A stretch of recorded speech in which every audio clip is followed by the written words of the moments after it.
Hello friends, आपको हमारा प्यार भरा नमस्कार। आज की कहानी है एक माँ की अंतिम इच्छा। माँ तो माँ होती है, थोड़ा सा टाइम देकर ये कहानी सुनो, दिल भर आएगा। आपने इतने साल यहाँ पर निकाल दिए, पर आपने कभी भी यह बातें मुझसे नहीं कही, और जब आपके पास टाइम नहीं बचा तब आप यह सब कह रही हैं, ऐसा क्यों? माँ ने बेटे को जवाब देते हुए कहा, बेटा, मैंने गर्मी, भूख और पीड़ा सहन कर ली, लेकिन मुझे पता है जब तेरे बच्चे तुझे यहाँ पर छोड़कर जाएंगे तब तू यह सब सहन नहीं कर पाएगा। इसलिए तेरी सुविधा के लिए मैं तुझे यह सब लगाने के लिए कह रही हूँ। एक बार एक बूढ़ी माँ को उसके बेटे ने एक वृद्ध आश्रम में ले जाकर छोड़ा। इस माँ का ये वही इकलौता बेटा था जिसके लिए इस माँ ने जीवन भर संघर्ष किया। इस बेटे के लिए वो सब कुछ किया जो एक माँ को करना चाहिए या माँ कर सकती है, और आज भी अपने बेटे को किसी भी तरह की परेशानी ना हो इसलिए आश्रम में रहने के लिए भी तैयार हो गई। वृद्धाश्रम में रह रही माँ हमेशा अपने बेटे को याद करती, मगर बेटा केवल साल में एक बार ही उनको मिलने जाता या फिर फ़ोन पर बात कर लेता। कई साल बीत गए।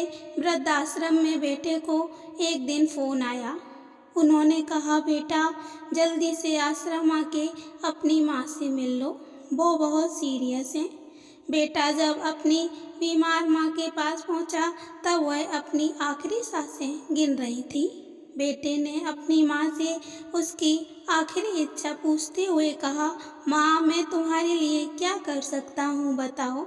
माँ ने कहा, बेटा, इस आश्रम में गर्मी और मच्छर बहुत ज़्यादा हैं। यहाँ पर कुछ पंखे लगवा देना। फ्रिज ना होने की वजह से यहाँ पर हम बूढ़ों को कई बार भूखे पेट ही सोना पड़ता है, क्योंकि किसी ने दिया हुआ खाना खराब होने से नहीं बचा पाते। तो इस आश्रम के लिए 1-2 फ्रिज भी खरीद कर दे देना।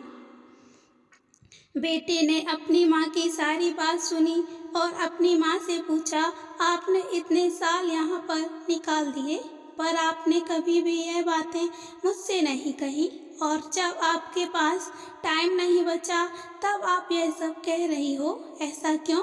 माँ ने बेटे को जवाब देते हुए कहा, बेटा, मैंने गर्मी, भूख, पीड़ा सहन कर ली, लेकिन मुझे पता है जब तेरे बच्चे तुझे यहाँ पर छोड़कर जाएंगे तब तू यह सब सहन नहीं कर पाएगा। इसलिए तेरी सुविधा के लिए मैं तुझे यह सब लगाने के लिए कह रही हूँ। दोस्तों, माँ की ये आखिरी लाइन किसी भी बेटा या बेटी की आंखें खोलने के लिए सक्षम है। इतिहास हमेशा अपने आप को दोहराता है। अगर आप चाहते हैं कि आपके साथ अच्छा व्यवहार हो, तो आपको भी दूसरों के साथ वैसा ही व्यवहार करना पड़ेगा। Thanks for watching this video. Please, कहानी अच्छी लगी हो तो मेरे चैनल को सब्सक्राइब करें एंड लाइक करें। Bye bye, take care.